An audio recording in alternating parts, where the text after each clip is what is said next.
Hey guys, Chapter here. Welcome to Advanced Warfare in Depth. In today's episode, we're going to be reviewing the Pytaek Loophole, which is one of the best variants in the entire game. I'm not even kidding, this gun is amazing. Been wanting to do this episode for a long time, but haven't been able to get any gameplay until Hutch stopped by and gave me some. The gameplay that you're seeing right now is not mine, it's from Hutch, or ZOMG it's Hutch, or Sean Hutchinson. You can see his YouTube channel up there in the top left, down there in the description. I'd appreciate it if you'd stop by, subscribe, at least say thank you for giving me the gameplay, and that little O is a 0. Just kind of funny how things go around. I used to actually send videos to him and the Respawn team at Machinima Respawn back in like the MW2 days, circa 2009. Been a long time, kind of weird to host his videos for once. But anyway, let's talk about the Loophole. The first thing you need to know about the Loophole is it's very adequately named. The name Loophole means all the stats are lies. Don't trust any of the stats whatsoever or the stat chart. It's completely made up and deceptive for this weapon, or at least about half of it is. It does get an overall damage and range increase, and the damage profile varies significantly from the normal variant. The normal Pytaek will deal 40 damage up close, 32 at medium range, and 24 at long ranges. The Loophole has been changed to 35 up close, 35 medium, and 33 long ranges. Lots of changes here. First of all, slight nerf on the initial damage. It doesn't deal as much up close. It's not going to matter because it's the same amount of shots to kill. Might only matter if you're going for like critical headshots or punching through walls or something like that.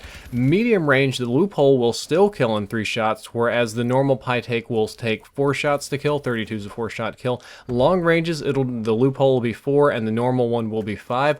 Also of note, if you're playing hardcore, the Loophole will get a 1-shot kill anywhere on the entire map and sometimes through walls, whereas the normal Pytaek will not. So even though there's a slight nerf to that initial damage, I think it's an overall massive buff to the range. Speaking of range, the 3-shot kill range is increased by 15%. Just a nice little flat 15% buff to your 3-shot kill ranges, because we do like 3 shots to kill and not 4.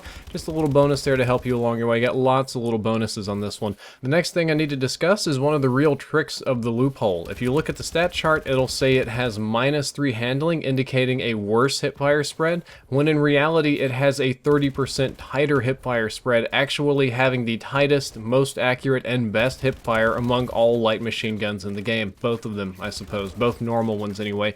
It is the best light machine gun for hip firing, and I'm not even making that up. It is extremely, extremely tight hip fire spread. You don't even need to aim down sights in some situations. It's very useful, especially if you go prone with it. Just very, very nasty. Honestly, it's just as good, if not better, than the Amelie Whale Horn at hip firing, except this one has a lot more bonus attributes, whereas the Amelie does not. I'm gonna throw in a random factoid about all Pytaek variants, and that's that they all have insanely fast sprint out times of 73 milliseconds. This is the amount of time that it takes for you to recover and start shooting after sprinting, and that's very significant because most of the light machine guns are 200, 300 milliseconds. Assault rifles are 150, 200, SMGs about 150, shotguns about 120. This has a faster sprint out time than shotguns, meaning you can actually go to shooting this using your extremely accurate and dangerous hipfire faster than you could with pretty much any shotgun in the game. Very, very deadly. Another random factoid for you is that this is the first commentary that I have recorded with my new braces on. Yes, I decided to get adult man braces because my teeth were crooked and I wanted to improve myself. Hopefully it hasn't messed up my voice too much. I'm a very harsh critic on myself, so I notice every small difference, but hopefully it hasn't messed up the channel too much. Let me know what you think down there in the comments. Magazine size has increased from 100 to 150. Yet another mind-boggling bonus to this weapon. It's like every single category has been increased. Nothing wrong with having more bullets in your magazine, especially on the Pytaek, because it's a very spray-heavy weapon. Because, you get 0 recoil after the first 10 shots. For those of you that don't know that, just hold down the trigger, and eventually the recoil will settle down to exactly 0. So you're going to be throwing a lot of bullets downstream, and having 50 extra of them just makes it that much easier for you. Less to reload, less to worry about, less clutch moments. As if this gun needed another bonus, but the initial recoil is reduced by 10%. It doesn't seem like much, but that's actually very useful on the Pytaek, because while the Pytaek has 0 recoil after the first 10 shots, the first 10 shots themselves actually have quite a bit of recoil, and they can be somewhat frustrating. So reducing that by any amount vastly increases the usability and lethality of the weapon, so that's another great thing. You can put foregrip on it, and it's very, very nasty like that, surprisingly, even though you have 0 recoil, but it just helps you get those first shots shots on target, which are very important. And we have one more buff. I feel like a car salesman, or like, I feel like Billy May saying, but wait, there's more every single time, because we have one more, and that's that the movement speed has been increased by 4%. The base Pytaek and most of the other variants run at 80%. There was a kind of a flat buff to the movement speed of all LMGs up to 84%. This one got thrown in that, so this one has a movement speed buff of 4%. You can run a little faster, a little bit nicer with lightweight, closer to normal movement speed. Not super amazing or crazy, but hey, it's nice. It's nice along with all of the other ridiculous amount of bonuses on this weapon. As for what I think about this variant, if I think it's good, bad, or ugly, I'm going to say this is one of the best variants in the entire game. This is right up there with the Obsidian Steed, right up there with the Speakeasy, the AK-12 Rip, the ARX Hole Puncher. This is an amazing weapon, and if I remember correctly, when Michael Condrey tweeted out, he had like this list of the highest KD ratios of guns, like average stats for everybody's.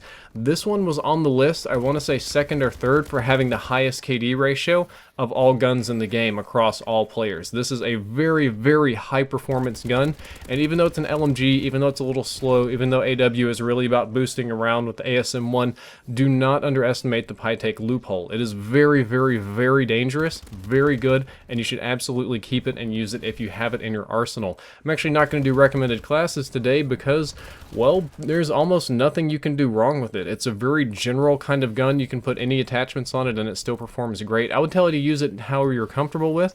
Me personally, I would probably go with a quick draw grip, some kind of optics, and maybe a silencer. I think that would work best for me. Guys, that's all for this video. I hope you enjoyed it, and I hope you learned something useful. If you did, don't forget to like, favorite, and subscribe. You can check out the previous video, which is on a rapid-fire stealth nerf. The next video is going to be on an aerial assault drone, and I'm going to bounce because my braces are absolutely killing me. Drifter out.